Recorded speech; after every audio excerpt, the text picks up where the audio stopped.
Yes, I'm still doing Pokemon Let's Plays, don't worry.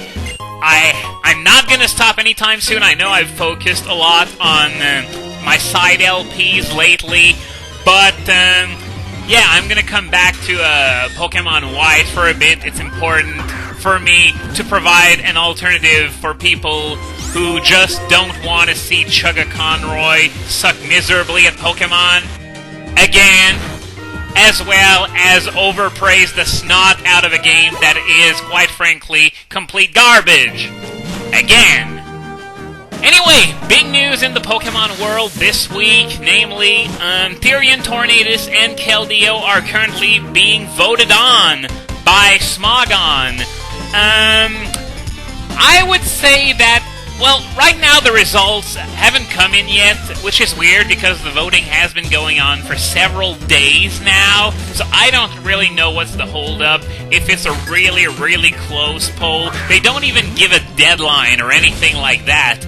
And, here's a Gigalith. What I'm gonna do, I'm gonna send out Lilligant in order to at least give it some experience before the Elite Four, just, you know, so that everything is sort of equal, because I think I'm going to be using the crap out of Lilligant in the Elite Four, if my current plan goes through, but whatever. What I was talking about is that, well, even though the results haven't come in, I would say that just the fact that these two are being tested, it goes further towards proving something that I've been saying for about 2 years now, namely that Generation 3 remakes... sorry. I guess that's what happens when I put my vocal cords on shuffle. But yeah, what I've been saying is that Rain... Well, Sun is good, Sand is good, but Rain is on a whole another level of brokenness. And if these two do get banned, or even just one, then it's still going to mean a lot in that yet more weather abusers are being banned. And once again, the weather that is being harmed in that way is rain. So, quite frankly, regardless of the outcome of the voting, which I will come back to either here or on my blog once the results do come in, what I would really like to see, even though it's probably not going to happen, and even if nothing comes out of it, just to see what would happen if this happened. What I'd like to see would be a suspect ladder where all the previously banned rain abusers would be unbanned. Swift Swimmers, Manaphy, Incarnate Thunderous, and eventually possibly Tornadus and Keldeo, but get rid of Drizzle instead. With all these high-caliber abusers that are so good right now, I think, even without Drizzle, even with being forced to use Rain Dance, possibly with a Damp Rock, Rain would still hold its own. That's what I'm feeling. And I may be completely wrong, but I would like that if I'm wrong, that I would be proven wrong. And believe it or not, I made it to the top of Victory Road, and just beyond here is the Pokemon League. Now, yeah, he's talking about a path that's that goes all the way down to the bottom. We're going to take care of that in a bit. I am just going to drop by the Pokemon League just to check out the area a bit, I guess. And, okay, there's nothing over there. I'm not going to talk to the guy in the middle there because I'm not ready to take on the challenge yet. So, the Pokemon League is every trainer's greatest challenge. You might want to prepare here. Yeah, this building is sort of a Pokemon Center. You can buy stuff. You can heal your Pokemon as well. So let's see here. He's selling some balls. How many Dusk Balls do I have? 30?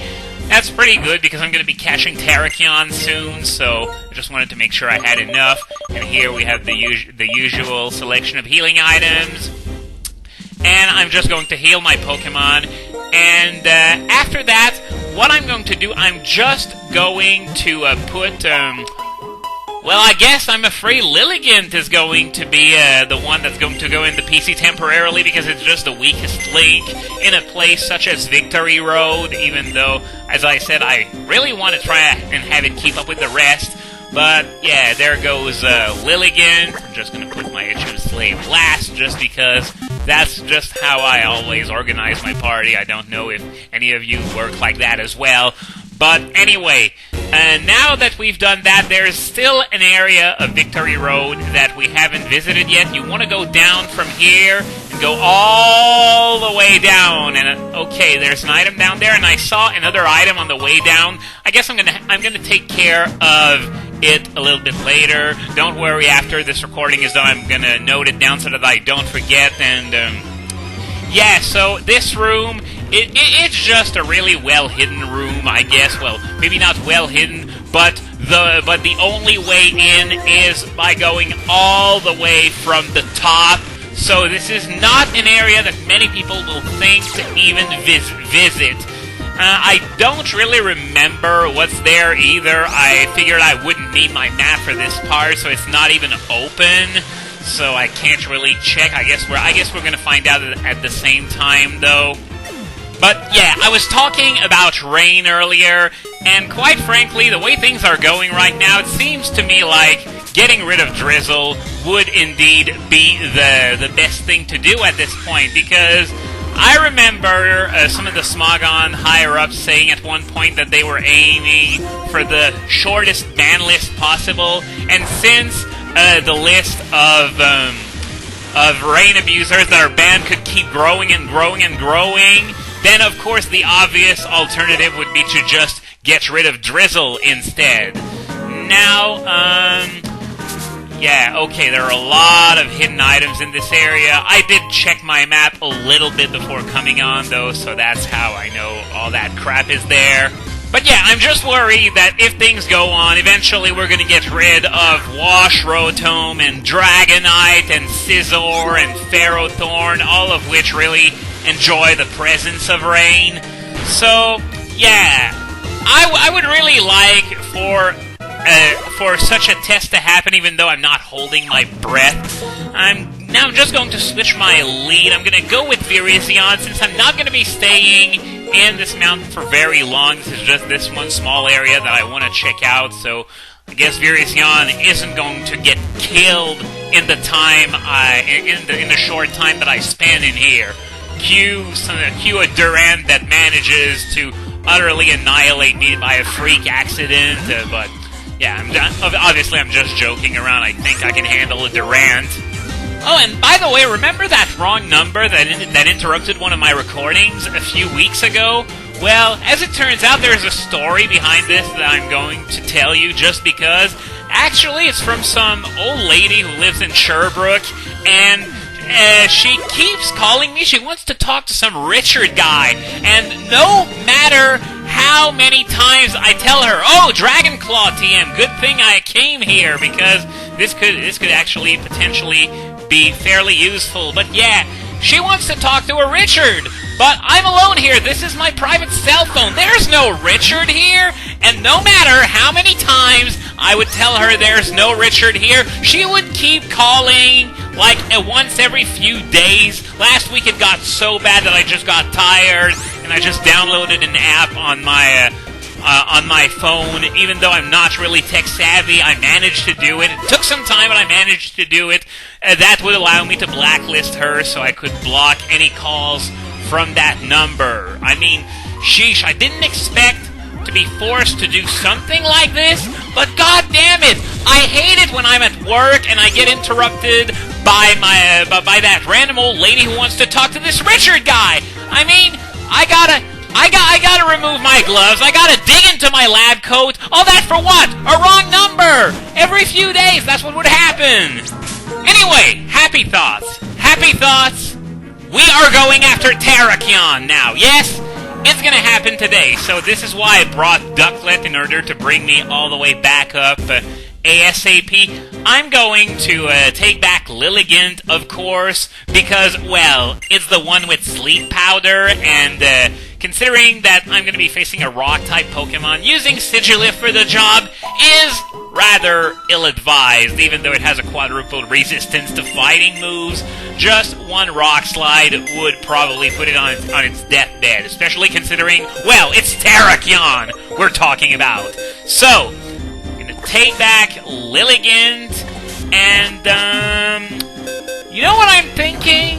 What I'm gonna do? I'm gonna put Lilligant in the lead, and I'm gonna give it some experience. I'm going to do something very uncharacteristic, but considering that I'm going to be facing a legendary soon anyway, it makes sense.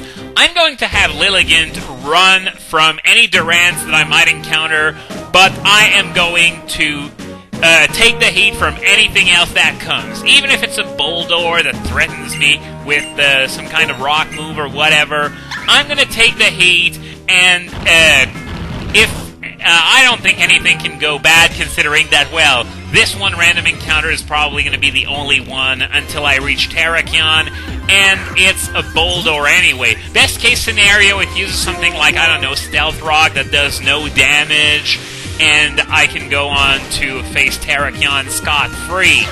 So, hey, Stealth Rock! I don't know how I called it, but hey, I'm not complaining. So, what I'm gonna do now, since I have 11 minutes of footage right now, I'm going to save it right now, once again, to prevent any desync. Fuck. Well, it's a Durant. I have an excuse to run from it, at least. I mean, this is just the worst possible matchup for Lilligant. Well, maybe not the worst, but pretty close to it. So I'm gonna head in there, I'm gonna save my video, and I will see you in a few moments once I'm done. Okay, it took a little longer than expected because I got distracted by something else while I was saving. But anyway, Virizion goes in the lead. I got a pretty good feeling about this. That, it's Sacred Sword, considering that it doesn't have a very stellar attack stat, and I think an attack-lowering nature as well. I think Sacred Sword might not even kill it, so this is just a test. If it kills it, I can just load state. No! It puts it in the red, so that was actually a great call, and that attack-lowering nature is actually paying dividends for once. So, here we go. I'm gonna send in Lilligant to put that thing to sleep, and Rock Slide. How much damage am I gonna take from it? Okay, this is actually pretty good. I'm in good shape. So, Sleep Powder. Now, time to start chucking some more Dusk Balls at it. Good thing is that Terrakion is in a cave, so I don't have to wait until a certain hour in order for me to catch it. I can catch it at any time with Dusk Balls. First one wasn't so effective, though. So, let's see now. Number 2. Is it going to be any more successful? Nope! Not at all. And Sacred Sword now? Oh, now we're talking. And... oh! Are you kidding me? A critical hit? Hey, Smogon, take notes! You're trying to ban the wrong legendary! God damn it, I was not expecting to get killed from having so much HP, but oh well. I'm going with Jellicent right now, because at least it's immune to most of Terrakion's stuff, and I guess it can take a Rock Slide pretty well as well. So I'm reviving Lilligant, and hopefully this is going to work. I hope I'm not going to die again just by switching it in. So what's it going to decide to do? Helping Hand? Well, that's a free switch! Now, Sleep Powder number 2. This one connects as well, at least. No accuracy shenanigans this battle so far, but depending on how long it goes, there could still be much frustration left. Dusk Ball number 3. Come on, let this be the right one. 1, 2, 3. Yes! I caught Terrakion in only 3 Dusk Balls. Well, it's a change from the usual 1, but I'm not complaining. Still a very, very above average catch. So now the Musketeer trio is complete. So, next time on Let's Play Pokemon White, we're going to attend to our final preparatives. And after that, we're going to take on the Elite Four.